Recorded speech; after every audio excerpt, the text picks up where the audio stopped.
Good morning. Homework చేసావా? మీరు చూసుడే late. Full night out చేసి గీసిన మా సార్. ఏదో పెద్ద కళాఖండం గీసినట్టు బిల్డప్ ఇచ్చావు. ఏంటమ్మా ఇది? కరుణించిన ఆకాశం. ఆ?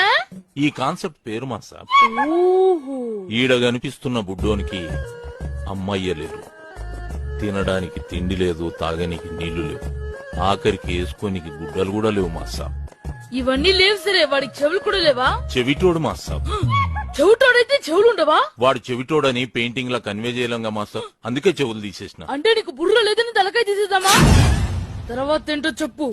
ఆకలేస్తే నేల వంక, దాహం వేస్తే ఆకాశం వంక చూసి ఆ కుర్రాన్ని చూసి ఆకాశం కరుణించింది. 3 drops వాటర్ లీక్ చేసింది మా సార్. నీ క్రియేషన్ లో చాలా దరిద్రం ఉందయ్యా. అది నీకు మాత్రం అర్థమైతే సరిపోతుందా? చూసేవాడికి అర్థం అవ్వట్లేదా? క్లియర్ గానే ఉందిగా మా సార్. ఏంట్రా ఏదో డిస్టర్బెన్స్? ఇంపార్టెంట్ మ్యాటర్ మాస్టర్ గారు. ఇది అంతకన్నా ఇంపార్టెంట్ రా. ఏమి అజ్ఞాని, ఇది క్లియర్ గా ఉందని చెప్తున్నావు అంతే కదా? మా సార్ క్రిస్టల్ క్లియర్ గా ఉన్నది. రేపుటి ఈ కళాఖండం కాన్సెప్ట్ ఏంటో చెప్పురా. దా చెప్పు. ఇగో ఈ పోరుడు ఇంట్లో పాయకళ్ళకి ఇడికొచ్చి కూర్చున్నాడు. గడివీట్లో మగ్గు మర్చిపోయినానట. తుడుచుకోనికి ఆకులు దిక్కు గిట్లా చూస్తుందన్నట్టు. గంతనే